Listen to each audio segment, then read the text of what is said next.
بسم اللہ الرحمن الرحیم۔ توحید کی ہماری بحث چل رہی تھی، تو توحید کے باب میں ہم جو سیکنڈ کیٹیگری آف توحید ہے اس کو ڈسکس کر رہے ہیں، توحید الوہیہ کو۔ فرسٹ کیٹیگری تھی، پہلی جو قسم تھی توحید ربوبیہ، اس کا تعلق اللہ تعالیٰ کے خالق ہونے سے، کریٹر ہونے سے ہے، اللہ تعالیٰ کے آرگنائزر ہونے سے ہے، اس کائنات کے، اس یونیورس کے پلانر ہونے سے۔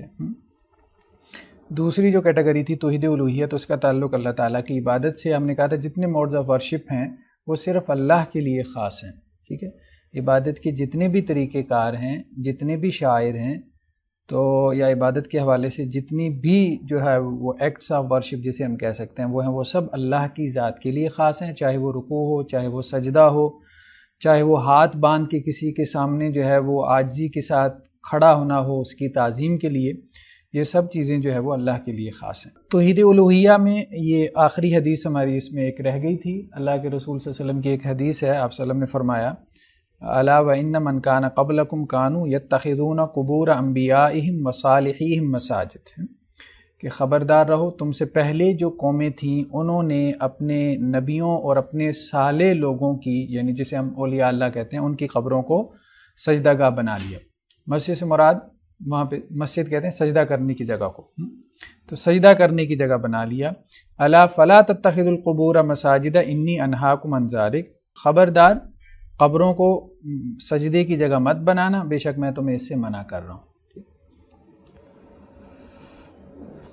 نیکسٹ جو تھرڈ کیٹیگری ہے وہ ہے توحید اسماء و صفات، یعنی توحید کی وہ قسم جس کا تعلق اللہ کے ناموں کے ساتھ ہے، اللہ تعالیٰ کی ایٹریبیوٹس کے ساتھ ہے، اللہ تعالیٰ کی کوالٹیز کے ساتھ ہے۔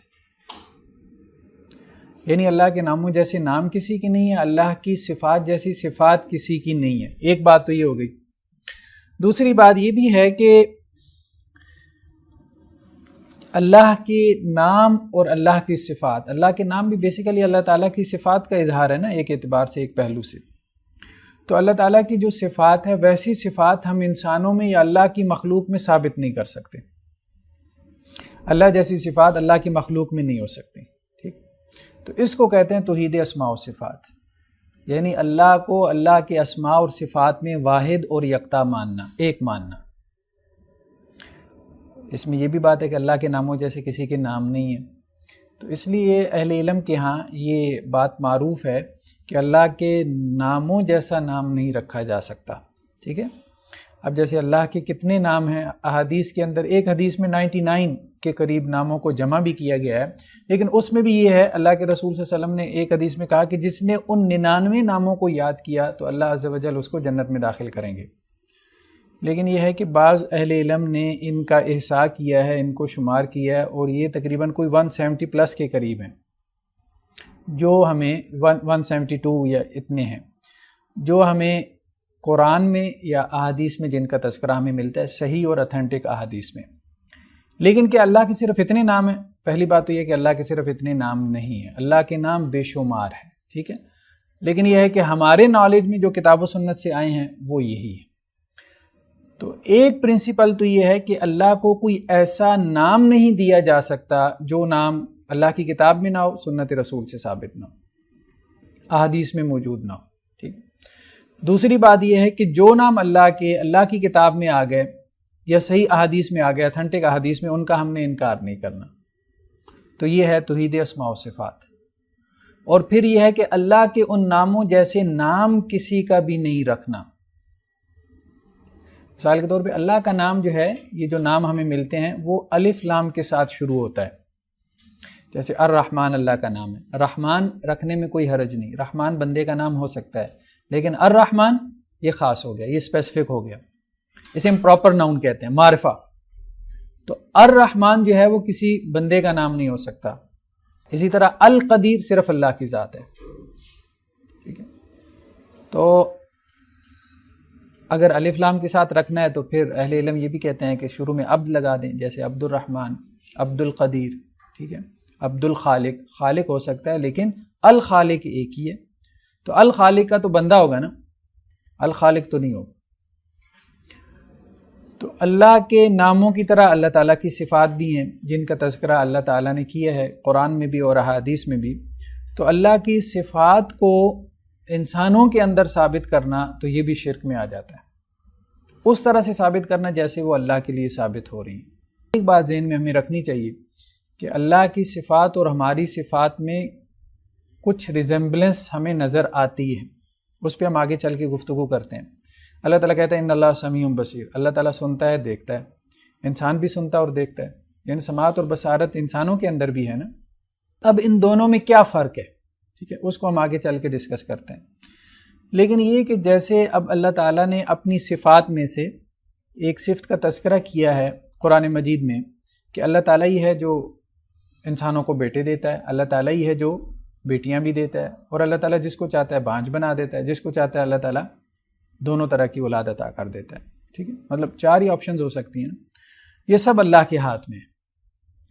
لیکن یہ ہے کہ اب یہ کہ اولاد کا عطا کرنا یہ اللہ کی صفت ہے، اگر ہم اس صفت کی نسبت کسی انسان کی طرف کر دیں گے تو یہ توحید کے منافی ہوگا، ٹھیک ہے۔ جیسے ہمارے یہاں دیکھیں کچھ لوگ تو جہالت کی وجہ سے کرتے ہیں، وہ جہالت کی وجہ سے اس طرح سے کہ جیسے فلاں پیر صاحب سے تعویذ لے لیا تو اب بیٹا ہو جائے گا، ٹھیک ہے، مطلب جس کے اپنا بیٹا نہیں ہوتا، نرینہ اولاد نہیں ہوتی، وہ دوسروں کو تعویذ بانٹتا پھر رہا ہوتا ہے، مطلب یہ ہے نا، یہ سب ہم دیکھتے ہیں سوسائٹی کے اندر۔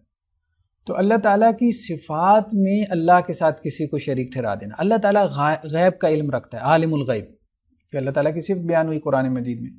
اب یہ کہنا کہ دوسرے لوگ بھی اللہ کی طرح غیب کا علم رکھتے ہیں تو ظاہری بات ہے یہ بھی شرک ہو جائے گا، یہ توحید اسماء و صفات کے کیا ہو جائے گا، منافی ہو جائے گا۔ تو یہ چیزیں جو ہے وہ مطلب مختلف سوسائٹی کے مختلف طبقات کی طرف سے آتی ہیں، ٹھیک ہے۔ آپ کی میڈیکل سائنس جو ہے وہ ایک حد تک کلیم کر سکتی ہے، ٹھیک، کہ آپ کو اولاد عطا کر دے، لیکن یہ ہے کہ 100% اولاد دینا یہ تو ظاہری بات ہے اللہ کی صفات میں سے ایک صفت ہے، اس کو آپ سرٹینٹی سے نہیں کہہ سکتے، سرٹینٹی سے نہیں کہہ سکتے، نہ ہی کلیم کر سکتے، ٹھیک۔ تو یہ ہے توحید اسماء و صفات، کہ اللہ کی صفات اور اللہ کی اسماء میں کسی کو اللہ کے ساتھ شریک نہ ٹھہرانا۔ یہ تو وہی آیت ہے کہ اللہ تعالیٰ جس کو چاہتا ہے جو ہے وہ بیٹے عطا کرتا ہے۔ مثال کے طور پہ ایک حدیث ہے، اللہ کے رسول صلی اللہ علیہ وسلم نے کہا من عطا کاہنن، کہانت ایک انسٹیٹیوشن تھا دور جاہلیت میں، ٹائم آف اگنورنس میں، کہانت باقاعدہ ایک ادارہ تھا جس میں فارچون ٹیلرز ہوتے تھے، جیسے ہمارے یہاں آج کل پامسٹ ہیں، اور نجومی بیٹھے ہوتے ہیں، مطلب ستاروں کے ذریعے سے حساب کتاب کرتے ہیں، ٹھیک ہے، اور ٹیلی ویژن چینلز پہ آتے ہیں، پورے سال کی خبریں دیتے ہیں۔ پھر یہ ہے کہ آپ کو بہت سارے میگزین مل جائیں گے جن میں لکھا ہوتا ہے آپ کا اگلا ہفتہ کیسا رہے گا، ٹھیک ہے۔ اسی طرح سے لوگ جو ہے وہ شادی کے لیے وہ ستارے ملاتے ہیں، میچز کرتے ہیں، یہ سب چیزیں ہمیں سوسائٹی میں ملتی ہیں، ٹھیک ہے، یہ سب کہانت کہلاتا ہے، ٹھیک ہے۔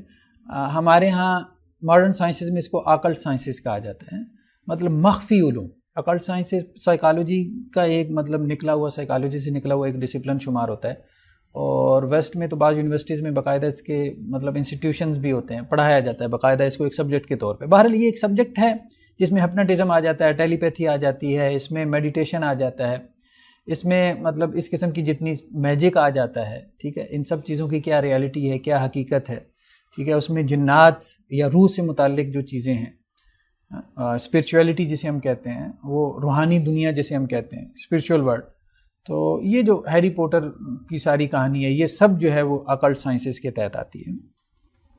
تو اللہ کے رسول صلی اللہ علیہ وسلم نے کیا بات کہی کہ من عطا کاہنن، جو کسی کاہن کے پاس آیا، اس وقت بھی آپ وسلم کے زمانے میں بھی کاہن ہوتے تھے جو مستقبل کی خبریں دیتے تھے آپ کو، جیسے آج جو ہے وہ اب دیکھیں بھارتی دربار میں چلے جائیں آپ، وہ طوطے کے ذریعے سے فال نکلوانا، مطلب کچھ چیزیں تو ہمارے یہاں کلچرل ہیں نا، اور کچھ سنجیدہ لوگ بھی جاتے ہیں کنسلٹ کرتے ہیں، ہاتھ وغیرہ دکھانا جیسے ہیں۔ لیکن ایک بات ذہن میں رکھیں، یہ بات اہم ہے، یہ ہم نہیں کہہ سکتے کہ ان علوم کی کوئی حقیقت نہیں ہے، ٹھیک ہے، یہ ہم نہیں کہہ سکتے، یہ بات کہنا مشکل ہے علمی اعتبار سے، لیکن یہ ہے کہ اللہ نے ہمیں ان سے منع کر دیا، یہ ایک ریالٹی ہے۔ جی جی جو ہم ایک طرح آپ کہہ لیں کہ اپنی بیٹرمنٹ کے لیے یوز کرتے ہیں، جی جی، تو اس میں منع کرنے کا مطلب کیا ہے؟ اگر ہم بیٹرمنٹ کے لیے یوز کریں تو اس کی وہاں پہ گنجائش ہے یا بالکل نہیں، وہ اس میں نہیں ہے، وہ اس میں نہیں آتی، کہانت میں نہیں آتی۔ کہانت سے مراد جیسے آپ کسی جو ہے پامسٹ کو جو ہے وہ آپ اپنا ہاتھ دکھاتے ہیں، یا کسی نجومی سے جو ہے وہ آپ اپنی قسمت کا حال معلوم کرتے ہیں، ٹھیک ہے، یا مشورہ لیتے ہیں اپنی جاب ملازمت کے حوالے سے، تو یہ کہانت ہے. مطلب جو فیوچر کے حوالے سے پریڈکشن کرتے ہیں بغیر اسباب کے. ایک چیز ہے سبب کے ذریعے سے، جیسے مطلب ایپس وغیرہ اب ہمارے موبائلز میں موجود ہوتی ہیں، ٹھیک ہے، کل بارش ہوگی، ویسے میں تو فریکوینٹلی استعمال کرتا ہوں، بہت دفعہ غلط بھی ہو جاتی ہے، ایسا نہیں ہے ایسا، ٹھیک ہے. تو اس کی بھی جو آپ کہتے ہیں نا سرٹینٹی، اس کو بھی ہم کلیم نہیں کر سکتے 100%. ٹھیک ہے، اکثر آپ کہہ سکتے ہیں کہ ٹھیک ہے ویسے ہی ہو جاتا ہے، جو فورکاسٹ ہوتی ہے وہ پوری ہو جاتی ہے، کل بارش ہوگی ہو جاتی ہے. وہ خاص طور پہ ان موسموں میں جو بارش کے اعتبار سے معروف ہیں، جیسے برسات وغیرہ کا موسم ہے، اس میں تو وہ ایکوریسی اس کی ٹھیک جاری ہوتی ہے. لیکن یہ ہے کہ وہ موسم جن میں بارش جو ہے وہ جیسے ہم کہتے ہیں نا کہ کوئی کسی پلان کے تحت نہیں آ رہی، کسی سسٹم کے تحت. مونسون کی ہوائیں تو ایک پورا نظام ہے نا، سسٹم ہے نا جو اللہ نے چلا دی ہے، ٹھیک ہے، وہ ہم پڑھتے ہیں اپنی سوشل سٹڈیز میں. لیکن یہ ہے کہ جہاں اچانک بارش کا معاملہ ہے تو وہاں آپ کی یہ جو پریڈکشن ہوتی ہے یہ اکثر دفعہ غلط بھی ہو جاتی ہے. ٹھیک، تو وہ جو آپ کہیں نا اس کی جو ایکوریسی ہے یا پریسیجن ہے وہ بھی صرف اس نظام کو سمجھنے کی وجہ سے جو اللہ نے چلا دیا ہوا. ٹھیک، تو من اتا کاہنن فصدقہ، جو کسی کاہن کے پاس آیا اور اس نے اس کی تصدیق کی. تو ہم یہ بات کر رہے تھے کہ ان علوم کا ہم انکار نہیں کر سکتے کہ ان کی کوئی ریالٹی نہیں ہے. اس کو ایک مثال سے سمجھیں، جیسے میجک ہے. ہم یہ نہیں کہہ سکتے کہ جی میجک سے آپ کسی کا کچھ بگاڑ نہیں سکتے، یہ ہمارے آبزرویشن ہے، ٹھیک ہے. اور قرآن بھی یہ کہتا ہے کہ نہیں میجک سے کچھ بگاڑ سکتے ہیں دوسرے لوگ. قرآن میں سورہ بقرہ میں ذکر ہے نا ہاروت اور ماروت کے قصے کا، ٹھیک ہے. اور اللہ تعالیٰ نے 2 فرشتے اتارے تھے بابل شہر کے اندر. عراق کا شہر بابل جو ہے مطلب یہ قدیم تہذیب تھی، مطلب سویلائزیشن تھی، بہت معروف. تو اب دیکھیں جیسے ہمارے ہاں یہ اب آپ کو لگتا ہے نا آج سے کوئی 600-700 سال پہلے کا اگر کوئی شخص یہاں ہمارے آج کل کے اس ٹیکنالوجی کے اس دور میں آ جاتا، کسی ایڈوانس کنٹری میں چلا جاتا ہے امریکہ وغیرہ میں، تو وہ حیران رہ جاتا. وہ کیا کہتا ہے یہ جادوئی دنیا ہے، میجیکل ورلڈ ہے، ٹھیک ہے. مطلب پہلا تاثر اس کا یہی ہوتا اس دنیا کے بارے میں، کیونکہ بالکل ایک طرح سے جادوئی دنیا ہی ہے نا ہم جس کے اندر رہ رہے ہیں، ٹھیک ہے. اگر ہم آج سے سوچیں کہ جی 400-500 سال پہلے کے انسان ہیں، تو بس اس وقت بھی بہرحال وہ فزیکل لاز کے ذریعے سے قائم تھی. کس طرح سے قائم تھی؟ بہرحال وہ ایک میجیکل ورلڈ تھی، ٹھیک ہے. ایک تہذیب تھی جو کہ میجک کے اندر پروان چڑھی اور وہاں جادو کا ٹونے کا زور تھا. تو اور وہ اس کے ذریعے سے لوگوں کا بہت کچھ بگاڑ بھی نہیں وہ ضعیف روایات ہیں، فیبریکیٹڈ من گھڑت قصے بہت ہیں جو یہودیوں نے معروف کر دی ہیں. لیکن ہم اصل میں یہ بات کہہ رہے ہیں کہ جی قرآن نے بہرحال اس کی تصدیق کی ہے کہ وما ہم بضارین بہ من احد الا باذن اللہ، اس اسٹیٹمنٹ کے ساتھ کہ وہ میاں بیوی کے درمیان جدائی کروا دیتے تھے، لیکن یہ جدائی بھی اللہ کے حکم سے ہوتی تھی. جسے ہم کہتے ہیں نا سائنس کہتی ہے نا کاز اینڈ ایفیکٹ ہے.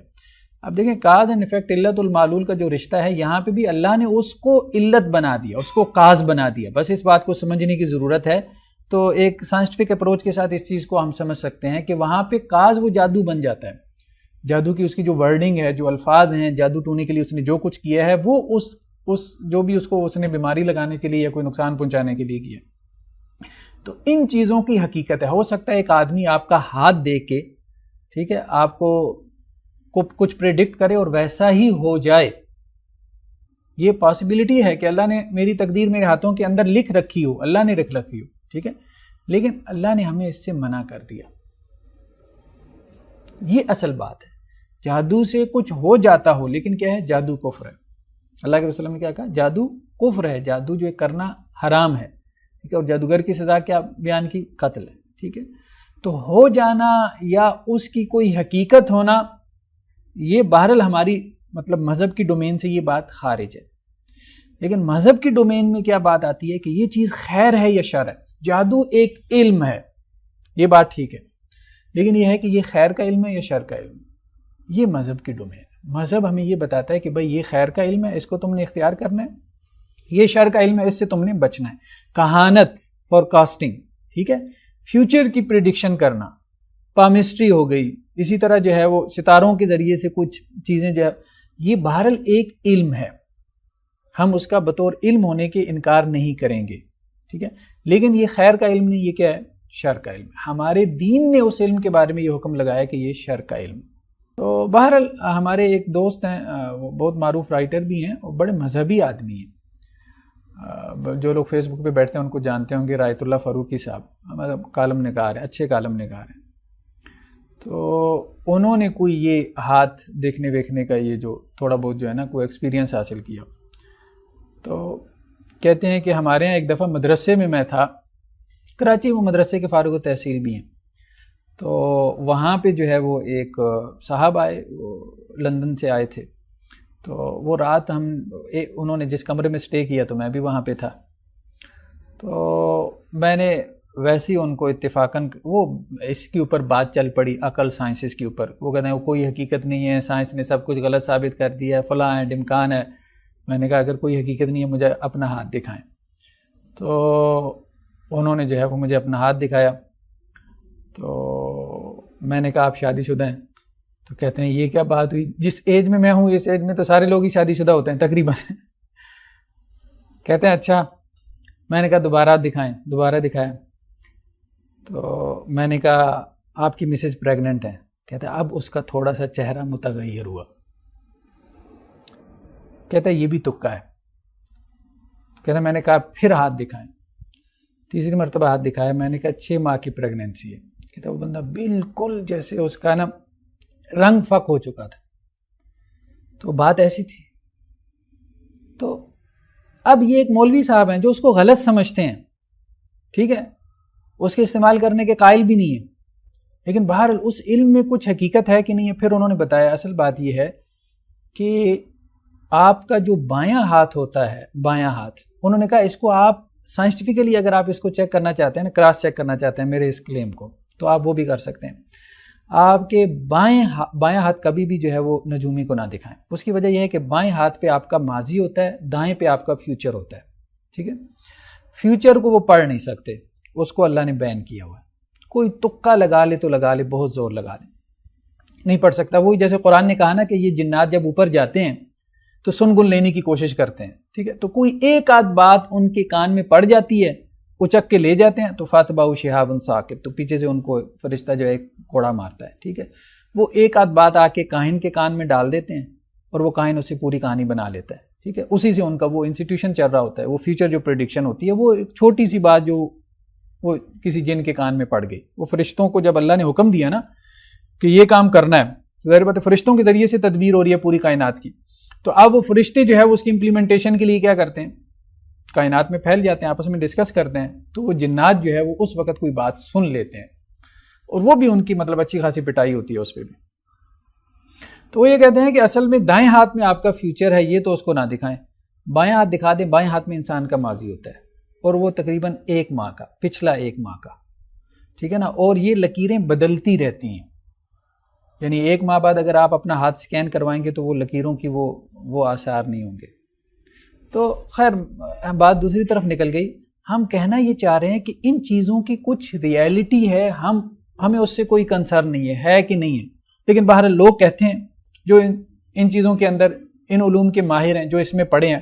جادو کے حوالے سے تو ہمارے دین نے بھی کہہ دیا نا کہ اس کی کوئی حقیقت ہے، کوئی ریئلٹی ہے. ٹھیک، تو اس لیے اس کی اتنی سخت جو ہے وہ سزا رکھی گئی ہے. اور یہ ہمارے مشاہدے میں بھی ہے، بہت سارے لوگوں کے اوپر جادو ٹونا ہوتا ہے اور ان کے حالات جو ہے وہ خراب ہو جاتے ہیں، یا ان کو نقصان پہنچایا جاتا ہے، بیمار کر دیا جاتا ہے. کینسر کے مرض کا جو ہیپیٹائٹس کا جو مرض ہے، اس کے بڑی وجوہات میں سے ریزنز میں سے جادو ٹونا ہے، تعویذ گنڈ ہے. خیر اس کو ہم کسی اور وقت میں موضوع بنائیں گے.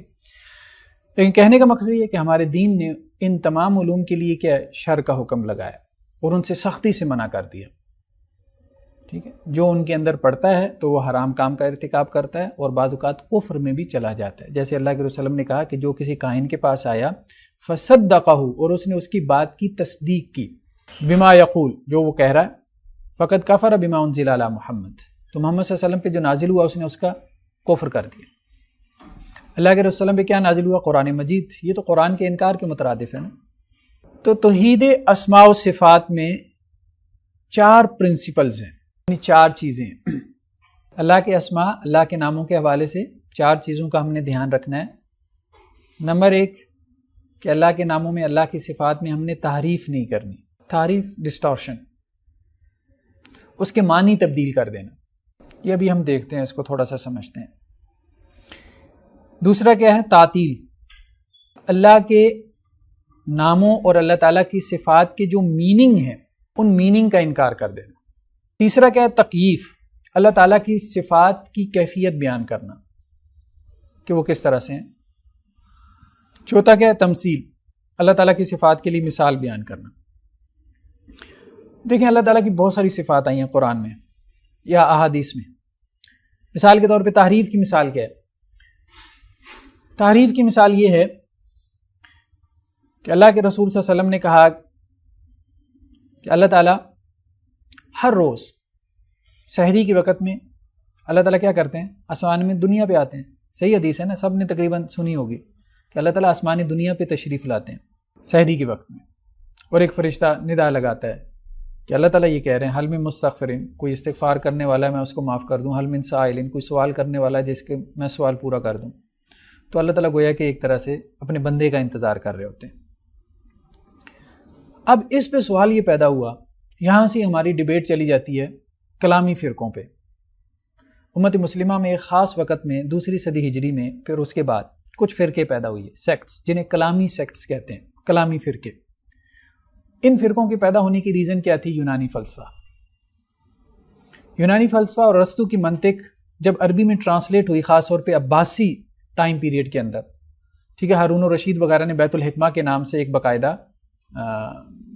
بیت الحکمہ کیا کہیں گے، ہاؤس آف وزڈم، ٹھیک ہے، حکمت کا گھر. تو ہارون الرشید نے یہ ایک انسٹیٹیوٹ بنوایا تھا جس میں اس نے پوری دنیا سے لوگوں کو جمع کیا، خاص طور پہ ٹرانسلیٹرز کو، اور انہوں نے کہا کہ دنیا کا جو بھی نون نالج ہے اس کو عربی میں ٹرانسلیٹ کر دو. تو اس میں بڑی بڑی زبانوں سے، لیٹن سے، لاطینی سے، اسی طرح سے جو ہے وہ گریک سے، یونانی سے، سب لٹریچر جو ہے وہ اس کو ٹرانسلیٹ کیا گیا عربی میں. مطلب جتنے بھی علوم تھے، اسٹرانومی تھی، فلاسفی تھی، لاجک تھی، کچھ بھی تھا، ٹھیک، کیمسٹری تھی یا فزکس تھی، کچھ بھی تھا، وہ سب ٹرانسلیٹ ہو گئی عربی میں. اب جب عربوں نے فلسفے کو پڑھا، ارسطو کی منطق پڑھی، تو یہ تو پریشان ہو گئے. پہلی دفعہ واسطہ پڑھا تھا نا، جیسے ہمارے ہاں سائنس سے پہلی مرتبہ واسطہ پڑھا تو لوگ پریشان ہو گئے، سر سید وغیرہ تھے، یہ کیا ہو رہا ہے؟ سائنس تو کہتی ہے کہ یہ تو سب کچھ نہیں ہو سکتا، یہ تو نیچر کے خلاف ہے، سپر نیچرل تو کچھ بھی نہیں ہے. تو انہوں نے مذہب کا اولیہ بگاڑ کے اس کو سائنس کے مطابق بنانا شروع کر دیا، جو آج کل ہمارے ہاں لوگوں نے کیا. اب سر سید صاحب کی آپ تفسیر اٹھا کے دیکھ لیں، وہ کیا کرتے ہیں؟ وہ قرآن مجید میں ہر معجزے کا میریکل کا انکار کرتے ہیں، کہتے ہیں یہ سائنس کے خلاف ہے، سائنس اس کو نہیں مانتی. وہ کہتے ہیں وہ جو حضرت موسیٰ علیہ السلام نے عصا مارا تھا سمندر کے اوپر تو کیا ہوا تھا؟ قرآن کیا کہتا ہے؟ ہاں، تو وہ پانی 2 دیواروں کی طرح کھڑا ہو گیا. سائنس مانتی ہے اس کو؟ نہیں مانتی. وہ کہتے ہیں یہ اصل میں ایسے نہیں ہوا تھا. اس سے مراد کیا ہے؟ اس سے مراد یہ مد و جزر تھا. مد و جزر سمجھتے ہیں نا؟ ٹھیک ہے، سمندر کا پانی پیچھے چلا جاتا ہے نا، کبھی اوپر چڑھ آتا ہے. چاند کی تاریخوں کے اعتبار سے بھی ویسے بھی. تو وہ جب گزرے تھے نا تو پانی پیچھے ہوا تھا سمندر کا. ٹھیک ہے، جب فرعون والے لشکر وہاں انہوں نے اس کو کراس کرنا چاہا تو وہ پانی اوپر آ گیا. تو یہ تو معمول کی حرکت ہے، آپ سائنسدان کو کوئی اعتراض نہیں ہوگا. ٹھیک، تو اسی طرح سے جو ہے مطلب ہر میریکل کی عجیب و غریب قسم کی تفسیر کی. بہت سی چیزیں تو اب جو ہے نا آپ کہہ رہے ہیں کہ پروف ہوتی جا رہی ہیں. جی جی ایسا ہی ایسا ہی. میں نے مجھے یاد نہیں، میں ریفرنس کی کوٹ کر سکتی ہے جو حضرت موسیٰ کا یہ جو پورا واقعہ ہے، ایون کہ یہ بھی سائنس نے اس کو پروف کیا ہے کہ واقعی ایک وقت میں جو ہے وہ سر سے کر کے جو ہے نا سمندر 2 پارٹیشنز میں ڈیوائڈ ہوا ہے. ایسے ہی بالکل ایسے. یہ بات ٹھیک ہے، پیور سائنس اور جو اللہ کا دین ہے کبھی ایک دوسرے کے مخالف نہیں ہو سکتے، بشرطے کہ پیور سائنس ہو. کرپٹڈ سائنس نہیں، نہ مذہب کرپٹ ہو نہ سائنس کرپٹ ہو. مذہب بھی خالص ہو جیسے دین اسلام ہے، اس کا مطلب خالص ورژن. ویسے تو مذہب دیکھیں نا، عیسائیت بھی کرپٹ ہو گئی نا، یہودیت بھی کرپٹ ہو گئی، آئے تو اللہ کی طرف سے تھے. اسی طرح سے سائنس پہ بھی کرپشن پیدا ہوئی ہے، لوگوں نے کی ہے. فلاسفی آف سائنس کے نام سے بہت کرپشن پیدا کی ہے سائنس میں. پیور سائنس تو میتھس وغیرہ ہے، اس کے علاوہ تو جتنا آپ فزکس کے اندر کیا ہے یہ سب آپ کے وہ کیا ہے، فلاسفی ہے. سائنس تو ہے نہیں، یہ تو فلاسفی آف سائنس ہے، جسے سائنس فکشن کہتے ہیں. سائنس فکشن کے نام پہ بہت ساری چیزیں جو ہے انہوں نے سائنس بنا دی، حالانکہ وہ سائنس نہیں ہے. ٹھیک ہے، تو مطلب اب بہت ساری چیز، پیرالل ارتھ کا کانسیپٹ ہے، زمین کے پیرالل ایک زمین موجود ہے. ٹھیک ہے، ملٹی ورس کا کانسیپٹ ہے. اس طرح سے اور اس طرح کے کانسیپٹس ہم ناولز میں دیکھتے رہتے ہیں. موویز میں بہت ساری چیزیں آتی رہتی ہیں جن کی کوئی ریالٹی نہیں ہے, کوئی حقیقت نہیں ہے. جیسے ایلینز کا کانسیپٹ ہے, یہ کیا ہے؟ بس ایک سائنس فکشن ہے اور کچھ بھی نہیں. ایلینز کیا ہیں؟ ہم اگر کہیں فرشتے ہیں تو آپ کہتے ہیں یہ ایمان ہے, آپ کہیں جو ہے ایلینز ہیں تو آپ کہتے ہیں یہ سائنس ہے. مطلب ایلین میں اور فرشتے میں کیا فرق ہے؟ جتنا فرشتے کو ثابت کرنا مشکل ہے اتنا ہی ایلین کو ثابت کرنا بھی مشکل ہے نا. ٹھیک ہے, فرشتے کو ماننے کے لیے بلیف کی ضرورت ہے, ایلین کو ماننے کے لیے بھی بلیف کی ضرورت ہے. ٹھیک ہے, یہاں آپ بلیو کرتے ہیں کہ جی حضرت محمد صلی اللہ علیہ وسلم کی ملاقات ہوئی حضرت جبریل سے, وہاں آپ بلیو کرتے ہیں اسٹیفن ہاکنگ پہ کہ وہ کہہ رہا ہے میرا میتھمیٹیکل مائنڈ کہتا ہے کہ ایلینز موجود ہیں. تو آپ وہ سائنس کا پیغمبر ہے, یہ مذہب کے پیغمبر ہے. بات تو اتنی سی بات ہے, پیغمبر آپ نے بھی بنا رکھے ہیں. ٹھیک ہے, بلیف سسٹم آپ کے ہاں بھی چل رہا ہے, ہمارے ہاں بھی چل رہا ہے. تو نظام تو سارا اسی طرح سے چل رہا ہے. کہنے کا مقصد یہ ہے کہ جب یہ گریک فلسفی آئی ہے تو ہمارے یہاں بہت سارے سیکٹس پیدا ہوئے. جب لوگوں نے فلسفہ پڑھا, لوگوں نے کہا کہ قرآن یہ کہہ رہا ہے اور فلسفہ یہ کہہ رہا ہے کہ یہ نہیں ہو سکتا. پھر لوگوں نے عقلی سوالات پیدا کیے اور ان عقلی سوالات کے جوابات دیتے دیتے قرآن مجید کی جو تفسیر کی گئی وہ اس کا حلیہ بگاڑ دیا گیا. اب جیسے مثال کے طور پہ قرآن میں ہے کہ اللہ عز و جل نے کہا حضرت آدم کے بارے میں خلقت بیدی, کہ آدم کو میں نے کیا کیا, اپنے دو ہاتھوں سے پیدا کیا. بیدی, دو ہاتھوں کے الفاظ ہیں. اب دو ہاتھوں سے کیا مراد ہے؟ لوگوں نے کہا کہ بات یہ ہے کہ اگر ہم کہیں کہ اللہ کے دو ہاتھ ہیں, ید کا مطلب تو عربی میں ہاتھ ہی ہوتا ہے, اس کے علاوہ تو کوئی مطلب نہیں. اگر ہم یہ مان لیں کہ اللہ کے بھی دو ہاتھ ہیں پھر تو بڑی عجیب بات ہو جائے گی. ٹھیک ہے, تو پھر تو ماننا پڑے گا کہ اللہ کی انگلیاں بھی ہیں. ویسے اللہ کی انگلیوں کا تذکرہ بھی ہے احادیث میں. جیسے ایک حدیث میں ہے کہ لوگوں کے جو دل ہیں وہ رحمان کی دو انگلیوں کے مابین, اللہ تعالیٰ ان کو الٹتے پلٹتے رہتے ہیں. ٹھیک ہے, تو اب یہاں سے لوگوں کو یہ ہوا کہ نہیں, یہ ہاتھ کا مطلب ہاتھ نہیں ہو سکتا. لوگوں نے کہا ہاتھ کا مطلب ہے قدرت, اللہ تعالیٰ کی طاقت, اللہ کی پاور. اب سوال یہ پیدا ہوا کہ اللہ نے یہ تو نہیں کہا کہ میرا ہاتھ, اللہ نے کہا دو ہاتھ. دو کیوں کہے؟ انہوں نے کہا نہیں, پھر اس سے مراد دو قدرتیں ہیں. دو قدرتوں کا کیا معنی بنا؟ یہ تو اللاجیکل سی بات ہو رہی. ٹھیک ہے, پھر انہوں نے اس کی پھر آگے تشریح کرنا شروع کر دی. اسی طرح سے جب اللہ کے رسول صلی اللہ علیہ وسلم نے کہا کہ اللہ تعالیٰ آسمانی دنیا پہ آتے ہیں ہر آخر رات, تو لوگوں نے کہا اگر اللہ تعالیٰ آسمانی دنیا پہ آتے ہیں تو قرآن ایک طرف کہہ رہا ہے ثم استویٰ علی العرش, اللہ تعالیٰ عرش پر ہے. ٹھیک ہے, تو عرش کہاں پہ ہے؟ 7 آسمانوں کے اوپر. تو اللہ تعالیٰ گویا کہ وہاں سے ادھر آتے ہیں. سمجھ رہے ہیں بات؟ ایک ڈسٹنس طے ہوتا ہے, اللہ تعالیٰ حرکت کرتے ہیں, موو کرتے ہیں. یعنی یہ خود ہی سوال کر رہے ہیں, خود ہی سوال کر رہے ہیں, خود ہی اعتراض کر رہے ہیں اور خود ہی اس کو رسپانس کر رہے ہیں. تو اگر ہم یہ کہیں کہ اللہ تعالیٰ نے ڈسٹنس طے کیا ہے, اللہ تعالیٰ عرش سے آسمانی دنیا پہ آئے ہیں, تو پھر ایک سوال پیدا ہوا کہ کیا عرش خالی ہو گیا؟ اگر عرش خالی ہو گیا تو یہ بڑی عجیب بات ہے. اور اگر ہم یہ مان لیں کہ اللہ تعالیٰ آسمانی دنیا پہ آ گیا تو پھر اللہ چھوٹا ہے, دنیا بڑی ہے, کہ اللہ تعالیٰ اس کے اندر ایک جگہ سے دوسری جگہ موو کر سکتا ہے. اچھا, یہ ساری چیزیں, یہ سارے سوالات کیوں پیدا ہوئے؟ فلسفی پڑھنے سے, منطق پڑھنے سے. اب لوگوں نے کہا کہ کیا, انہوں نے کہا نہیں, یہ بات ہی غلط ہے, اللہ نہیں آتا. یہ جو اللہ کے رسول نے کہا نا اللہ تعالیٰ آتا ہے آسمانی دنیا پہ, نہیں, اللہ تعالیٰ نہیں آتا, یہ ممکن نہیں ہے. اللہ تعالیٰ کیسے آ سکتا ہے؟ عقل کہتی ہے نہیں آ سکتا. آپ کو اللہ کو چھوٹا بنانا پڑے گا, یونیورس کو بڑا بنانا پڑے گا. اس کے علاوہ عقل کی سمجھ میں یہ بات آ ہی نہیں سکتی. ٹھیک ہے, موومنٹ کسے, حرکت کسے کہتے ہیں؟ دو نقطوں کے درمیان سفر کرنے کو کہتے ہیں نا. تو انہوں نے کہا اصل میں اللہ کے آنے سے مراد ہے اللہ کی رحمت آتی ہے. اب حدیث میں یہ ذکر نہیں ہے کہ اللہ کی رحمت آتی ہے, حدیث میں اللہ تعالیٰ آتا ہے. ایک قرآن میں ایک جگہ پہ ہے کہ کیا وہ اس چیز کا انتظار کر رہے ہیں کہ اللہ ان کے پاس آئے. قرآن میں بھی اس کا تذکرہ ہے اللہ کے آنے کا. تو تعریف یہ ہے کہ اللہ تعالیٰ کی ایک جو صفت ہے اس کا آپ وہ معنی نہ کریں جو اس زبان میں مراد ہے. جب آپ کہتے ہیں کہ اللہ تعالیٰ آتا ہے تو ظاہری بات ہے, جب قرآن میں آ گیا اللہ تعالیٰ آتا ہے تو اللہ تعالیٰ آتا ہے. جب اللہ کے رسول صلی اللہ علیہ وسلم نے کہہ دیا کہ اللہ تعالیٰ آتا ہے تو اللہ تعالیٰ ہی آتا ہے. ہم یہ نہیں کہہ سکتے اللہ کی رحمت آتی ہے. جب اللہ نے کہا کہ میں نے آدم کو 2 ہاتھوں سے پیدا کیا تو ہم یہ کہیں گے اللہ نے آدم کو 2 ہاتھوں سے پیدا کیا. بس اتنی سی بات ہے. آگے کا سوال ہم پیدا کرتے ہی نہیں. مثال کے طور پہ ایک شخص امام مالک کے پاس آیا, کہنے لگا قرآن میں ہے کہ اللہ تعالیٰ عرش پر ہے. قرآن میں یہ 7 جگہ پہ ہے, ایک جگہ پہ نہیں, کتنی جگہ پہ؟ 7 جگہ پہ. ثم استوى علی العرش, کہ اللہ تعالیٰ عرش پر مستوی ہے. 7 آسمان ہے, 7 آسمانوں کے اوپر عرش ہے, عرش کے اوپر اللہ ہے. اس نے سوال کیا کہ اللہ تعالیٰ عرش پر ہے, یہ بات ٹھیک ہے. امام مالک سے سوال کیا. امام مالک خاموش ہو گئے. کچھ دیر سوچنے کے بعد امام مالک نے ایک جملہ کہا, اور وہ جملہ پھر ایک پرنسپل بن گیا اللہ تعالیٰ کی اسماء اور صفات کو انٹرپریٹ کرنے کے حوالے سے. دیکھیں نا, اللہ قرآن مجید میں ہمارے لیے سب سے بڑا سورس اللہ کو جاننے کے حوالے سے کیا ہے؟ اللہ کی کتاب. ہمیں کیسے پتہ چلا گیا کہ اللہ کیسا ہے؟ اس کی کوالٹیز کے ذریعے, اس کی صفات کے ذریعے, اس کی اسماء کے ذریعے ہم جانیں گے نا کہ ہم جس گاڈ کی, جس خدا کی ورشپ کرتے ہیں وہ کون ہے, کیا ہے, کیسا ہے.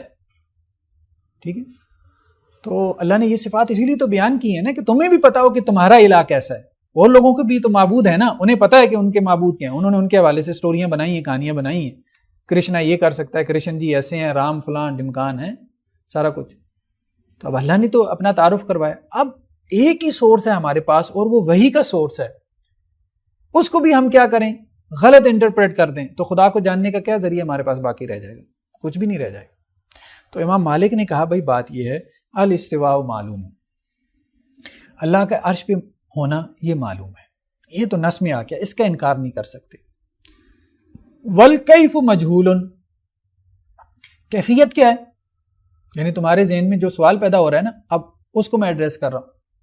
کیفیت کیا ہے یہ ہمیں نہیں پتا. یعنی اللہ تعالیٰ بیٹھا ہے, اصل میں وہ آگے سوال پیدا کرتے تھے. سوال یہ پیدا کرتے تھے اللہ تعالیٰ عرش پر ہے تو یہ بتائیں کہ کھڑا ہے, بیٹھا ہے, لیٹا ہے. اچھا یہ بتائیں کہ اللہ تعالیٰ عرش پر ہے, تو اب اگر عرش بڑا ہے, جیسے میں کرسی پر ہوں مثال کے طور پہ, تو کرسی مجھ سے بڑی ہوگی نا, تبھی تو میں اس کے اندر آؤں گا. ٹھیک ہے, اگر کرسی چھوٹی بھی ہو اور میں اس کے اوپر بیٹھ جاؤں تو میرے اور کرسی کے درمیان کوئی نسبت, ریشو تو نکل آئے گی نا. تو انہوں نے اس قسم کے سوالات کرنے شروع کر دیے. تو امام مالک نے دوسری بات یہ کہی, دیکھو اللہ کا عرش پر ہونا یہ تو ہم انکار نہیں کر سکتے, اللہ تعالیٰ نے کہہ دیا تو ہم مانتے ہیں, بس ایمان رکھتے ہیں. والکیف مجہول, کیفیت کا ہمیں نہیں پتا بھائی کیسے. اور تیسری بات کہہ کے اس کا منہ بند کروا دیا, والسؤال عنہ بدعہ, اس کے بارے میں سوال کرنا یہاں سے بدعت شروع ہو جاتی ہے.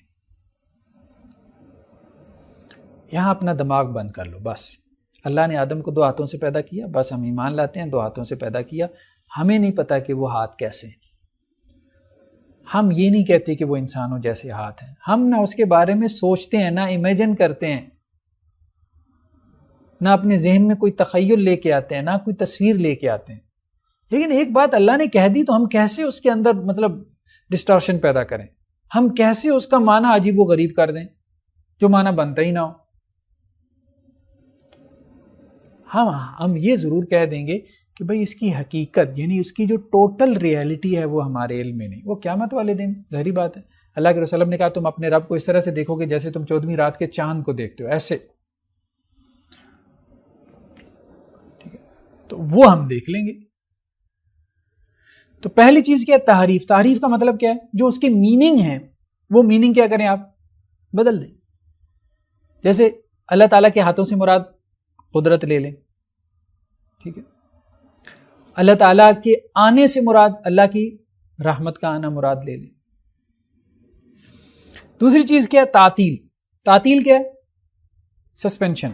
اللہ تعالیٰ کے جو معنی ہیں نا, اللہ تعالیٰ کی جو صفات کے میننگ ہیں وہ میننگ ختم کر دیں, ان میننگ کا انکار کر دیں کہ اس کے معنی ہیں ہی نہیں. تعریف میں آپ معنی بدل دیتے ہیں, صحیح معنی کی جگہ غلط معنی بیان کرتے ہیں. تعطیل میں کیا ہے؟ صرف صحیح معنی کا انکار کرتے ہیں. یعنی کچھ ایسے بھی فرقے پیدا ہوئے جنہوں نے کہا بھائی خلقت بیدیہ, اللہ تعالیٰ جب یہ کہتے ہیں نا میں نے آدم کو 2 ہاتھوں سے پیدا کیا, تو یہ کہتے ہیں نہیں یہاں پہ 2 ہاتھ مراد نہیں. کیا مراد ہے یہ مجھے نہیں پتا, یہ مجھے نہیں پتا. تو ایک ایٹیچیوڈ تھا کہ اس کا جو معنی تھا اس معنی کا انکار کر دیا جو معنی معروف تھا. ٹھیک ہے, اللہ تعالیٰ نے عربی زبان میں اس لیے خطاب کیا نا تاکہ لوگوں کو سمجھ میں آئے. تو عربی زبان میں تو یہ الفاظ انہی معنی میں استعمال ہوتے تھے. تکییف کیا ہے؟ اللہ تعالیٰ کی صفات کی کیفیت بیان کرنا. وہی بات کہ آپ کہیں کہ جی اللہ تعالیٰ کے ہاتھ ہیں، اب ہاتھ انسانوں جیسے ہیں. اللہ کی بھی 5 انگلیاں، 1 انگوٹھا ہے، جن میں سے 1 انگوٹھا ہے، 4 انگلیاں ہیں. یہ نہیں، یہ بھی جائز نہیں. ہمیں نہیں پتا، جو چیز اللہ نے بتا دی ہم بس وہاں پہ رک گئے، اس کے بعد ہم نے اس کی کیفیت نہیں بیان کرنی. چوتھی چیز کیا ہے؟ تمثیل، مثال بیان کرنا اللہ کے لیے. ٹھیک ہے، مثال بیان کرنے سے بھی کیا ہے؟ منع کیا گیا. تو یہ کچھ فرقے ہیں جو پیدا ہوئی ہے ہمارے ہاں، جنہیں ہم کلامی فرقے کہتے ہیں. تو یہ جو فرقے ہیں توحید اسماء و صفات میں پیدا ہوئی ہے. کچھ لوگ ہیں جنہیں کہتے ہیں کہ وہ مشبیہ ہے، یعنی تشبیہ کے قائل ہیں. تشبیہ مراد اللہ تعالیٰ کی صفات کو دوسروں کی صفات کے کیا کرتے ہیں؟ مشابہ قرار دیتے ہیں. کچھ لوگ وہ ہیں جنہیں کہا جاتا ہے کہ یہ معطلہ ہیں، یعنی جنہوں نے اللہ تعالیٰ کی صفات کو معطل کر دیا، سسپینڈ کر دیا، مانا ہی نہیں. اب جو لوگ تو تشبیہ کے قائل ہیں تو ان میں آگے پھر ڈویژنز ہیں، مختلف سیکٹس ہیں. ایک وہ لوگ ہیں جو کہ قرامیہ کہلاتے ہیں، مطلب یہ اب تاریخ کا حصہ بن گئے. قرامیہ کہتے ہیں کہ اللہ تعالیٰ کا بھی جسم ہے لیکن ہماری طرح کا جسم نہیں ہے. اب دیکھیں اللہ نے یہ بات کہیں پہ بھی نہیں کی کتاب و سنت میں کہ اللہ کا کوئی جسم ہے. ہمیں نہیں پتا، جو بات اللہ نے کہہ دی ہم اس کو مانتے ہیں، جو بات اللہ نے نہیں کی ہم کیوں کہیں؟ ہم اللہ کی طرف اس کی نسبت نہیں کریں گے. جو بات کتاب اللہ میں نہیں ہے، جو سنت رسول میں نہیں ہے، جو آ گئی اس کا انکار نہیں کریں گے، جو نہیں آئی اس کو ثابت نہیں کریں گے. بس اتنی سی بات ہے. یہ ہے ٹوٹل توحید اسماء و صفات. اللہ کے بارے میں کچھ کہنے کا واحد سورس وہ وحی ہے. وحی کے سٹیمپ کے ساتھ آپ کچھ کہہ سکتے ہیں، وحی کے سٹیمپ کے ساتھ آپ اللہ سے کسی چیز کی جو ہے وہ نفی کر سکتے ہیں. تو قرامیہ نے کہا اللہ کا جسم ہے لیکن انسانوں جیسا نہیں. اچھا، کچھ صوفیاء میں ایک گروہ پیدا ہوا جنہیں غالی صوفیاء کہتے تھے. ان کا تذکرہ ابو الحسن عشری نے کیا. ابو الحسن عشری بڑے ائمہ میں سے ہیں. انہوں نے خود ایک مکتب فکر کی بنیاد رکھی، اسکول آف تھاٹ کی، جس کا نام عشری اسکول آف تھاٹ تھا. ٹھیک ہے، ان کی بہت معروف کتاب ہے مقالات اسلامیین. تو انہوں نے کچھ غالی صوفی جو گروپس تھے ان کا تذکرہ کیا، جو یہ کہتے تھے کہ اللہ عز و جل کو ہم دنیا میں بھی دیکھ سکتے ہیں، اللہ سے معانقہ بھی کر سکتے ہیں، گلے مل سکتے ہیں. آج بھی آپ کو ایسے لوگ مل جائیں گے، میں نے اللہ کے پاؤں کو بوسہ دیا، یہ کافی لوگ مل جاتے ہیں.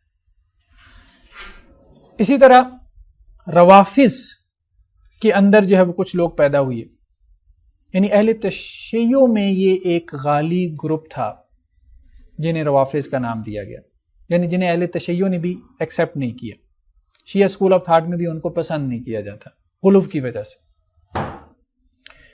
انہوں نے یہ بات کی کہ اللہ تعالیٰ کی جو ہے وہ صرف داڑھی نہیں ہے، باقی سب کچھ ہے.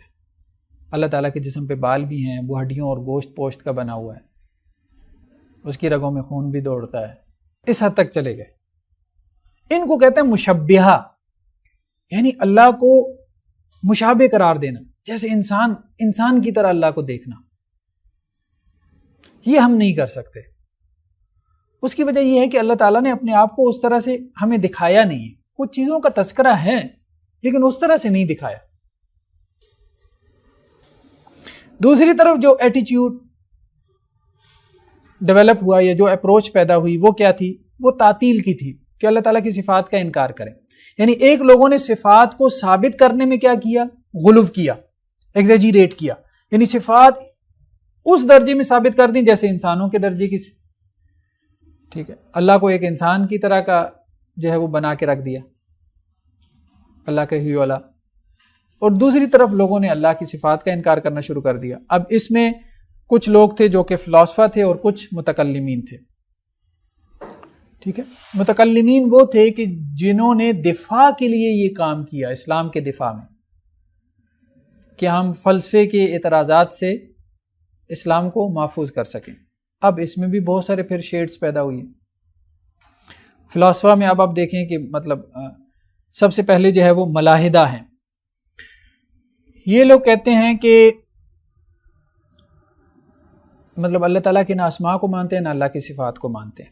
یہ کہتے ہیں اگر آپ یہ کہیں نا کہ اللہ تعالیٰ عالم ہے تو انسان بھی عالم ہے تو یہ شرک ہو جائے گا. ٹھیک ہے, یہ شرک ہو جائے گا. اگر آپ کہیں کہ اللہ تعالیٰ سمیع ہے, سنتا ہے, انسان بھی سمیع ہے, تو یہ شرک ہو جائے گا, کیونکہ دونوں کی صفات ایک جیسی ہو جائیں گی. آپ یہ مان لیں کہ اللہ تعالیٰ بصیر ہے, انسان بھی دیکھتا ہے, تو یہ بھی شرک ہو جائے گا. یعنی یہ ایک دوسری توحید کا جسے کہیں نا ان کو ہیضہ ہو گیا, ایک دوسری ایکسٹریم پہ پہنچ گیا. تو انہوں نے کہا کہ جب اللہ تعالیٰ یہ کہتا ہے نا اللہ تعالیٰ علیم ہے, تو اس کا مطلب یہ نہیں ہے کہ وہ علیم ہے, آپ یہ کہیں وہ جاہل نہیں ہے. ٹھیک ہے. اللہ تعالیٰ کلیم ہے, اس کا مطلب کیا ہے؟ اللہ تعالیٰ گونگا نہیں ہے, گونگا نہیں ہے, کیونکہ انسان بھی کلیم ہے. اللہ تعالیٰ موجود ہے, اس کا مطلب کیا ہے؟ اللہ تعالیٰ معدوم نہیں ہے, معدوم نہیں. اللہ تعالیٰ حی ہے, اس کا مطلب کیا ہے؟ وہ مردہ نہیں ہے, میت نہیں ہے. مطلب یہ ایسی ہے نا جیسے آپ بادشاہ کی یوں تعریف کریں کہ تو بھنگی نہیں ہے, چرسی نہیں ہے, افیونچی نہیں ہے, مطلب یہ اس کی کیا تعریف ہوگی؟ ریالٹی تو ہے کہ وہ بھنگی چرسی نہیں ہے, ریالٹی تو ہوگی. ٹھیک, لیکن یہ کوئی تعریف کا انداز ہے کیا؟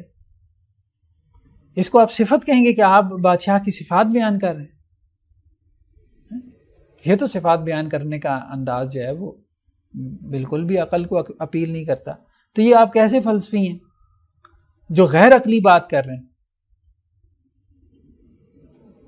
کہ ایک انتہا سے نکلے دوسری انتہا میں جا پڑے. اچھا, اس کے بعد ایک اور رویہ پیدا ہوا, وہ کرامتہ کا تھا. کرامتہ نے یہ کہا کہ دیکھیں بات یہ ہے, انہوں نے نقیضین کی نفی کی. انہوں نے کہا نہیں, یہی بات نا, انہوں نے کہا اللہ تعالیٰ نہ عالم ہے نہ جاہل ہے, نہ حی ہے نہ میت ہے, نہ موجود ہے نہ معدوم ہے. ٹھیک ہے, یہ اس طرف چل پڑے. تیسرے جو لا ادری تھے, انہوں نے کہا بھئی ہمیں تو کچھ معلوم نہیں, پتہ ہی نہیں ہمیں کیا ہے, کچھ پتہ نہیں. چوتھے تھے وجودیہ, جسے وحدت الوجود کہتے ہیں. وحدت الوجود کی بنیاد پہ یہ مکتب فکر اسکول آف تھاٹ وجودیہ کہلایا. انہوں نے کہا بس اللہ ہی اللہ ہے اور کچھ بھی نہیں ہے, خالق اور مخلوق کا وجود ایک ہی وجود ہے, یعنی اور کسی کی صفات ہیں ہی نہیں, کوئی اور موجود ہی نہیں ہے. جب کوئی اور موجود ہی نہیں ہے تو کیا شرک ہوگا؟ کوئی شرک نہیں ہوگا, سب اللہ ہی اللہ ہے. اس پہ ہم انشاءاللہ سے علیحدہ سے ڈسکس کریں گے. وہ اب دیکھیں نا, یہ ان کے ہاں بھی باریک نقطے ہیں, باریکی ہے, گہرائی ہے, یہ بات ٹھیک ہے. اس گہرائی کے لیے ہم انشاءاللہ سے یہ وجودیہ کا کیس تھوڑا سا اسٹڈی کریں گے کہ یہ کیا کہتے ہیں, مطلب اس چیز کو انہوں نے کس طرح سے فلسفائز کیا ہے. ٹھیک ہے, نتیجہ یہی ہے کہ یہ سب اللہ ہے جو آپ کو نظر آ رہا ہے. ایک وحدت الوجود کا جو مطلب آپ کہہ لیں کہ جو بڑا ترجمان تھا, وہ ہارون الرشید کے پاس لایا گیا, یا کوئی اور عباسی خلیفہ تھا, ابھی میرے ذہن میں نام نہیں آ رہا. اس نے اسے سمجھایا یار کیا پاگل پن ہے, سب خدا ہے, سب خدا ہے, کیا فضول بات ہے. وہ کہنے لگا ہے سب خدا ہے. ہارون رشید نے کہا اچھا, اپنے سپاہیوں کو حکم دیا کہ اس کو ذرا نا میدان میں کھڑا کرو اور اس کے پیچھے ایک مست پاگل ہاتھی لگا دو. سپاہیوں نے یہ کام کیا. اب وہ آگے آگے آتی پیچھے پیچھے, تو بادشاہ نے اسے آواز لگائی, کس سے دوڑ رہا ہے, جس کا وجود ہی نہیں ہے, کس سے بھاگ رہے ہو, جس کا وجود ہی نہیں ہے. تو آگے سے کہنے لگا کہ بادشاہ سلامت, آپ کو نظر آ رہا ہے کہ میں دوڑ رہا ہوں, کس کو دیکھ رہے ہیں دوڑتا ہوا, جس کا وجود ہی نہیں. تو بہرحال اس قسم کی جو ہے وہ منطق ان کے ہاں بڑی تھی, جواب تھے ان کے پاس گڑے گڑائے. متکلمین میں جہمیہ, انہوں نے اسماء کا بھی انکار کیا, صفات کو بھی نہیں مانتے.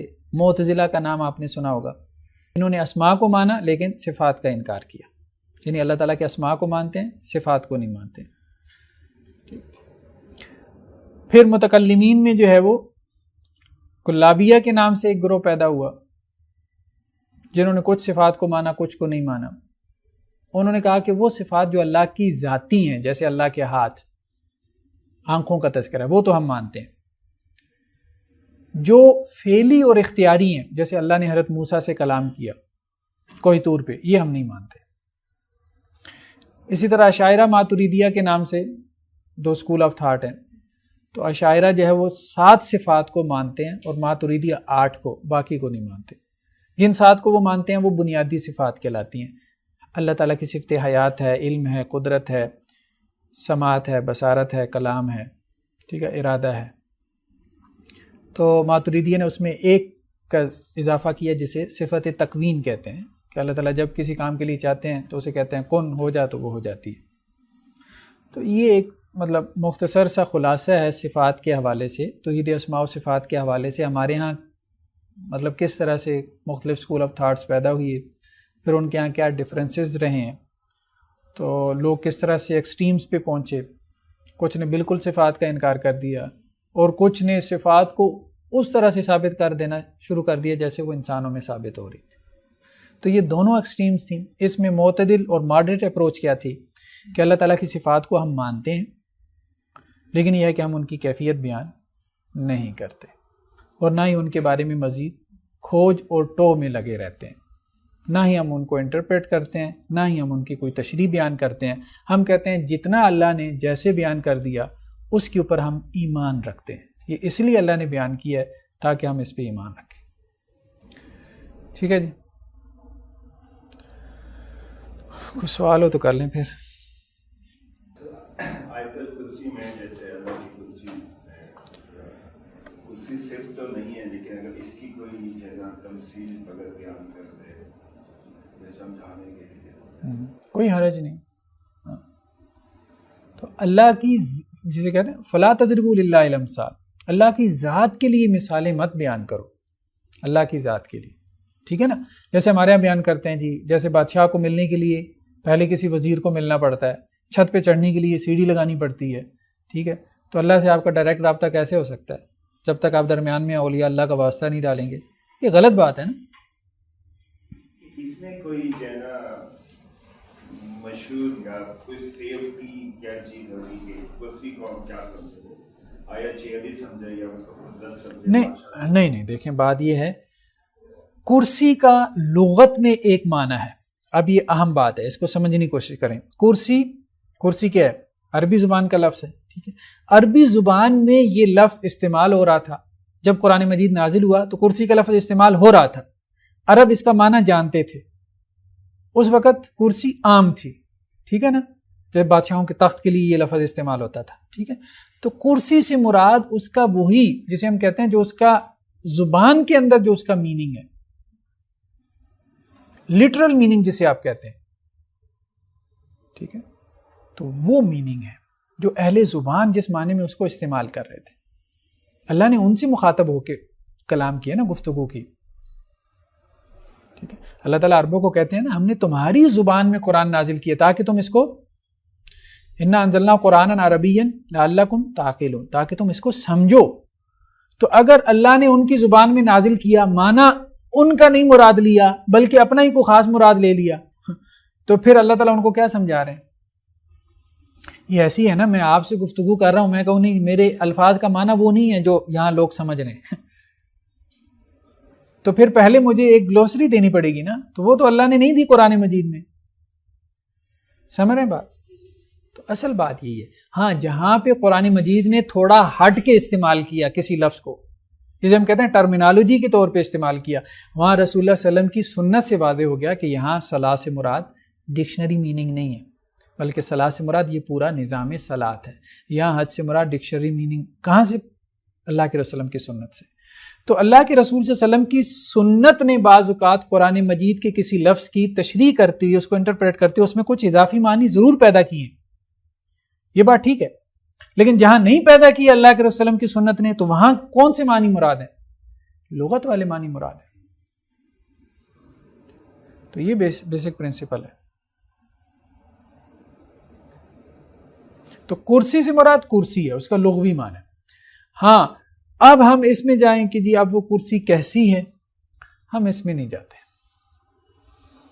ٹھیک ہے. تو حضرت عبداللہ ابن عباس رضی اللہ عنہ نے کرسی کی تشریح کی ہے کہ عرب کرسی کو کس معنی میں استعمال کرتے تھے. ایک ہمارے ہاں اردو میں کرسی کا معنی ہے، عربوں کے ہاں اس معنی میں نہیں ہے، ٹھیک ہے. عربوں کے ہاں کیا ہے، موضع القدم ہے، 2 قدموں کے رکھنے کی جگہ کو کرسی کہتے تھے، ٹھیک ہے. جیسے آپ بس میں بیٹھے ہوتے ہیں نا تو پاؤں رکھنے کی ایک جگہ ہوتی ہے، ٹھیک ہے، اس کو کرسی کہتے تھے. چلیں سبحانک اللہم و بحمدک نشہد ان لا الہ الا انت نستغفرک و نتوب الیک.